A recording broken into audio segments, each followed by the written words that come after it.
Bonjour à tous et bienvenue dans ce Morning Bull Live. Nous sommes le 29 septembre 2022 et nous sommes vraiment dans un monde extraordinaire. Alors franchement, c'est un festival ce matin. Enfin, depuis hier, c'est un festival. Donc vous avez vu, depuis 2 jours, on est dans un mode, comment dirais-je, contrariant. C'est-à-dire que si vous avez les futurs qui sont à la hausse le matin, le marché finit en baisse. Si les futurs sont à la baisse, le marché finit en haut. C'est un peu la règle en ce moment. Alors le problème, c'est que pour l'instant, les futurs sont inchangés, donc je ne sais pas dans quelle direction on va aller aujourd'hui. Mais toujours est-il qu'hier, on a vécu un festival et il y a plein de choses qui se passent sur les marchés, surtout sur le marché obligataire, depuis 24 heures, puisque finalement, on est un peu dans la position du junkie, vous savez, ou du junkie ou de l'addict. Quand vous êtes complètement addicted, accro à quelque chose, si vous arrêtez du moment où il faut y retourner à la première tentation, on plonge dedans, et bien là, on plonge dans la tentation des banques centrales, puisque depuis quelques semaines, on avait quand même pris l'habitude, quelques mois même, on avait commencé à croire que les banques centrales ne seraient plus là pour nous aider et qu'il fallait qu'on apprenne à se démerder tout seul. Eh bien non, en fait non, les banques centrales, elles sont là pour nous laisser nous démerder tout seuls, mais quand même, il y a un niveau où elles sont quand même un tout petit peu obligées d'intervenir, et c'est ce qui s'est passé hier en Angleterre. Du coup, la Banque d'Angleterre est intervenue, et son intervention, momentanément, en tous les cas, elle a sauvé le monde.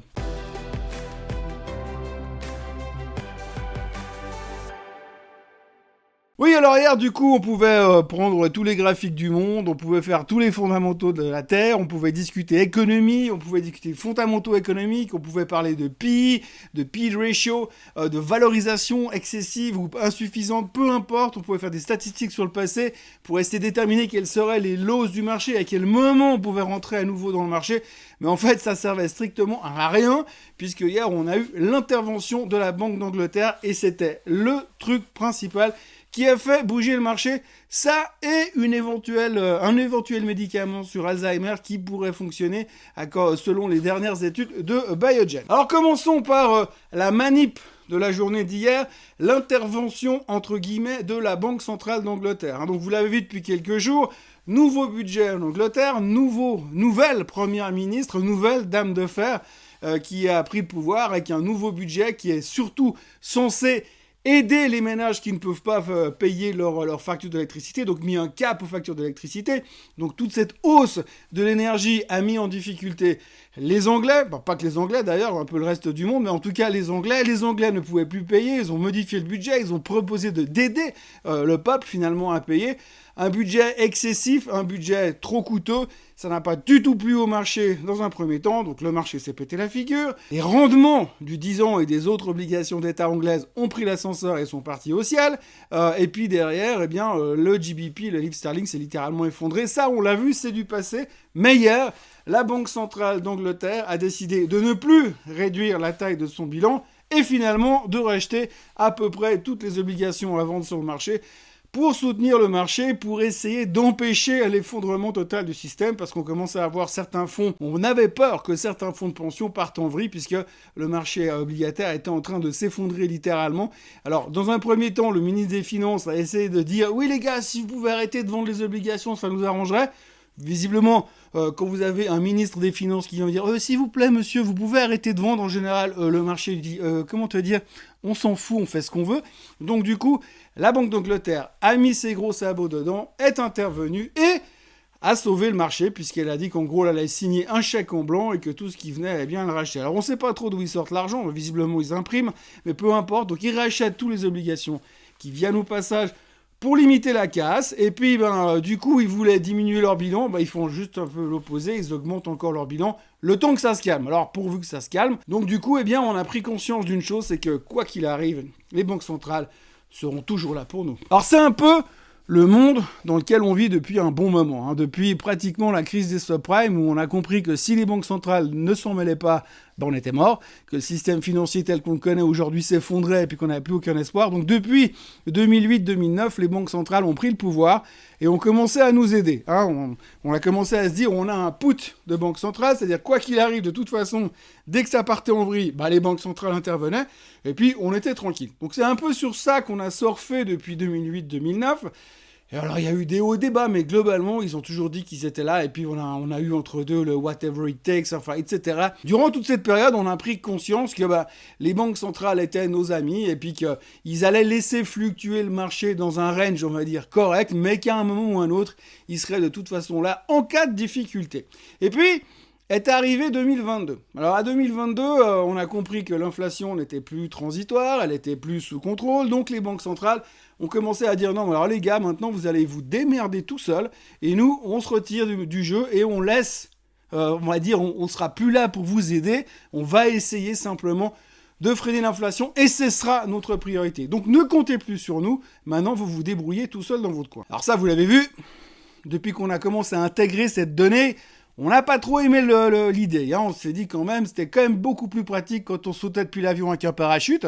Parce que là, on saute en avion et sans parachute. Et on se dit, ça va être compliqué d'en trouver un dans le quartier. Bref, donc du coup, eh bien, on a commencé à prendre effet et à escompter le fait que finalement, les banques étaient parties sur un combat, l'inflation, et que nous, pauvres investisseurs, eh bien, on allait nous laisser à la rue et que les banques centrales n'étaient plus nos amis. Eh bien voilà, bonne nouvelle. On a vu qu'effectivement, les banques centrales ne sont plus nos amis. Alors peut-être que le range de sécurité s'est élargi un tout petit peu, mais on a quand même bien compris hier que, ok, ils vont arrêter de soutenir les marchés, de soutenir Wall Street, de soutenir Londres, de soutenir Francfort, de soutenir Paris. Mais par contre, il faut quand même pas pousser mémé dans les orties, et qu'à un certain stade, ils seront toujours là et ils viendront toujours intervenir. C'est ce qui s'est passé en Angleterre. Alors, l'effet, on l'a vu, hein, ça a fait rebondir tous les marchés comme un seul homme, alors qu'on était très très mal barré hier matin. Mais l'effet journalier est une chose, mais l'effet psychologique est une autre, et c'est ça qu'il faudra interpréter plus tard, c'est de comprendre que finalement, cet aspect qu'on avait compris qu'on devait se débrouiller tout seul, finalement, oui, mais quand même, ils seront quand même là pour nous donner un coup de main au cas où ça devenait très très grave. Et ça, je pense quand même que c'est quelque chose qui a rassuré un tout petit peu les investisseurs. Est-ce que ça va durer? C'est autre chose. Mais on voit très bien qu'en cas de grosse catastrophe, eh bien, il faudra comme s'attendre à voir que M. Powell et ses potes, ils vont quand même devoir intervenir parce qu'ils ne peuvent pas laisser s'effondrer un marché, un système, encore une fois. Alors peut-être qu'un jour, ça se produira parce ce sera plus possible. Et puis c'est un peu la théorie du barrage, hein. Vous mettez une main, il y a un trou, vous mettez une main, il y a un deuxième trou, vous mettez l'autre main, il y a un troisième trou, vous mettez un pied.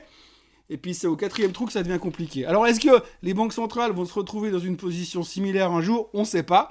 Mais en tout cas, ce qu'ils ont montré hier, via la Banque d'Angleterre, c'est que quelque part, ils seront toujours là. Après, si on parle un peu du reste, alors on a toujours un problème de pipeline quelque part au large du Danemark. Alors ça, on en parle beaucoup. On essaie de déterminer qui est le gentil et qui est le méchant. Donc c'est digne d'un scénario de James Bond quand même. Alors les Américains disent que c'est les Russes. Les Russes disent rien, mais on se demande pourquoi ils auraient été faire péter un pipeline au fond de la mer alors qu'ils avaient qu'à fermer le robinet du gaz. Enfin, ça paraît plus complexe. Enfin, peu importe. Donc on en parle beaucoup. On n'a pas de réponse. Mais toujours ce qu'on sait, c'est que les prix du gaz continuent de monter et que ça devient un sacré problème de toute façon et qu'on va en reparler beaucoup. D'ailleurs, on va devoir en reparler indirectement puisqu'aujourd'hui, il y aura le CPI qui sera publié en Allemagne. Et quand on publie le CPI, forcément, quand vous avez le prix du gaz qui a pris 20%, alors ce sera certainement pas inclus dans le calcul, mais les gens, ils vont quand même y penser, hein, parce que vu la hausse des prix du gaz récemment, eh bien, on a de quoi en discuter également. Alors ça, c'est un des sujets qui est là, mais qui nous préoccupe pas trop parce que pour l'instant, on a les banques centrales qui nous aident. Après, on a M. Biden qui est en toute grande forme en ce moment. Donc aujourd'hui, hier plutôt, on a appris que Biogen avait mais les premiers essais cliniques de leurs médicaments contre la maladie d'Alzheimer semblent fonctionner plutôt bien. Ça ralentit la maladie. Ça tombe bien parce que visiblement, à voir le comportement de M. Biden depuis 48 heures, il risque d'en avoir un tout petit peu besoin ces prochains temps. Parce que là, ça devient un peu la catastrophe. Hier, lors d'un discours, il a quand même réussi à parler à une politicienne américaine, une députée américaine qui est décédée depuis 2 mois. Et puis, alors là, hier, il nous a sorti un truc absolument magistral, puisqu'il a annoncé qu'avec les ouragans qui arrivaient sur la Floride, le meilleur moyen de se protéger, c'était de se faire vacciner. Je vois bien le lien, mais enfin, peu importe. Mais ça, c'est pour la petite histoire. Mais à côté de ça, Biogen a eu donc des très bons résultats cliniques sur leurs médicaments. Le titre a pris 40% sur la nouvelle. La boîte de pharmaceutique avec laquelle ils bossent au Japon a explosé derrière aussi. Et les Lilly qui travaillent également sur un modèle de médicaments contre Alzheimer en a profité également. Ça, c'était la bonne nouvelle de la journée. Pour ce qui nous attend aujourd'hui, eh bien, on va continuer à parler beaucoup de ce qui se passe en Angleterre pour l'instant. Ce qu'il faudra retenir, c'est que l'intervention de la Banque d'Angleterre a quand même calmé les rendements. Si vous regardez simplement les rendements du 10 ans anglais, il est passé de quasiment 4,5% hier à moins de 4. Le rendement américain du 10 ans a également baissé. Même le rendement italien a baissé dans la foulée parce qu'il y a eu cet interventionnisme. Donc il y a eu surtout beaucoup de volume de ce côté-là. Aujourd'hui, on va continuer à voir si on continue dans cette direction en se disant les banques centrales sont nos amis, ça c'est la bonne nouvelle, ou pas, est-ce qu'on va continuer à se stresser par rapport au reste, parce que c'est vrai que l'intervention de la Banque d'Angleterre hier a fait oublier beaucoup d'autres soucis qu'on avait en tête hier matin. Et puis alors, la nouvelle de la journée, le truc important aujourd'hui, en dehors des banques centrales, en dehors des rendements, en dehors de l'inflation, en dehors de la récession, en dehors de la guerre en Ukraine, en dehors de la guerre du pipeline, en dehors des prix du gaz, en dehors des prix du lithium, en dehors de la journée de l'intelligence artificielle organisée par Tesla, eh bien c'est l'IPO de Porsche. Oui, enfin, donc on a une marque de voiture de sport en plus de Ferrari qui arrive sur le marché. Porsche a pricé son IPO hier à 82,50 € en haut du range. C'est souscrit. Apparemment, je crois que les gros fonds qataris avaient de toute façon souscrit l'IPO à eux tout seuls d'entrée. Ça leur permettra d'avoir des rabais quand ils commanderont les Porsche pour eux-mêmes au Qatar. Et donc, du coup, c'était souscrit. Donc, ça sort en haut du range. On va voir comment ça va se traiter. Ça devrait être relativement bien apprécié par le marché. Donc, ce sera un truc au moins intéressant où on revient un tout petit peu sur les fondamentaux.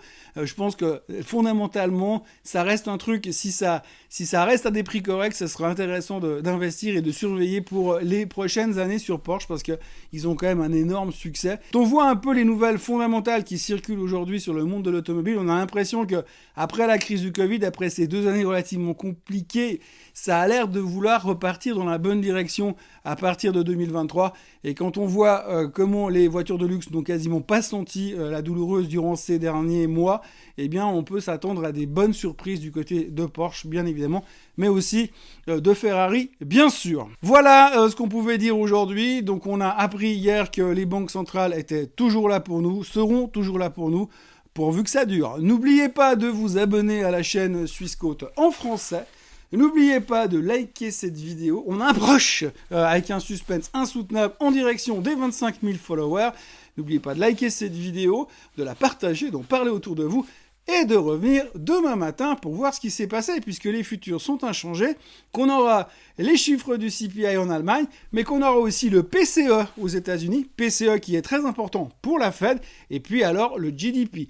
Et le GDP, si par hasard il est un tout petit peu trop mou du genou, je vous parie qu'à partir de ce soir, on va reparler récession aux États-Unis. Passez une excellente journée et à demain. Bye bye.